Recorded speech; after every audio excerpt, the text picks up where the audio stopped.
YouTube channel में आप लोग का स्वागत है। हम आप लोग को ये दूतिया माता का गीत सुनाती हूँ। मेरा गीत अच्छा लगे तो प्लीज़ सब्सक्राइब करें, लाइक करें और कमेंट करके बताएं कैसा लगा। चील होशियार न रहने दोई गो बहिनिया हो, दोई गो बहिनिया हो, बेटा खातिर काइली जोयुतियानु हो। चील होशियार न रहले दोई गो बहिनिया हो, दोई गो बहिनिया हो, बेटा खातिर कैली उपवासन हो राम, बेटा खातिर कैली उपवासन हो राम। गंगा नहावाली सूरज गोहरावाली हो, सूरज गोहरावाली हो, बेटा खातिर रखली उपवासन हो राम, बेटा खातिर रखली उपवासन हो राम। दोनों कर जोर चिल्होर न रतिया बितावानी हो, रतिया बितावानी हो, सियारी न गईनी समसानन हो राम।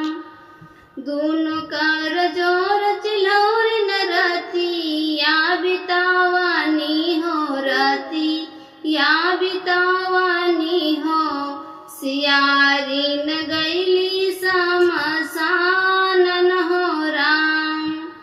ओही समसानवा से हड्डिया लिया वाली हो, हड्डिया लिया वाली हो, बरत तोड़ी कैली सत्यानाशन हो राम, बरत तोड़ी कैली सत्यानाशन हो राम। दोनों के बेटा घायल रहले लड़ाइया में, उनकर बेटा गईले फटकारन हो राम। चील के बेटा आज तैयारी लड़ाइया हो, उनकर बेटा गाइले माराइन हो राम। चील के बेटा आज तैयारी लड़ाइया हो, उनकर बेटा गाइले माराइन हो राम। छाती पीटी पीटी रोवैला गए सियारिन हो, कावन कसूरवा हमारा हो राम। छाती पीटी पीटी रोवैला गए सियारिन हो, कावन कसूरवा हमारा हो राम।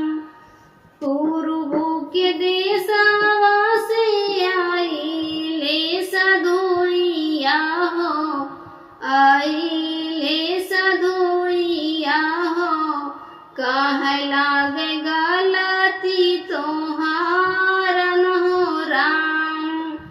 पूर्व के देशवा से आइले सधुइया हो, कहे लागे गलती तोहारन हो राम।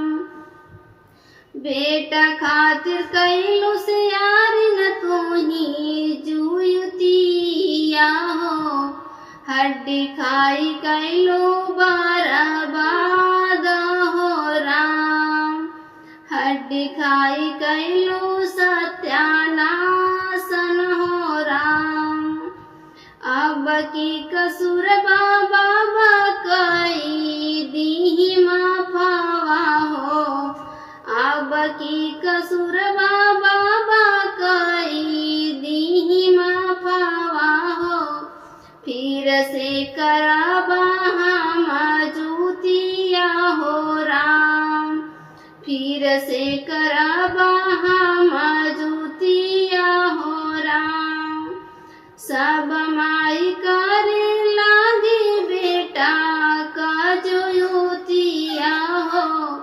जियत बबुआ लाखन बारी सन हो राम, जियत बबुआ लाखन बारी सन हो राम।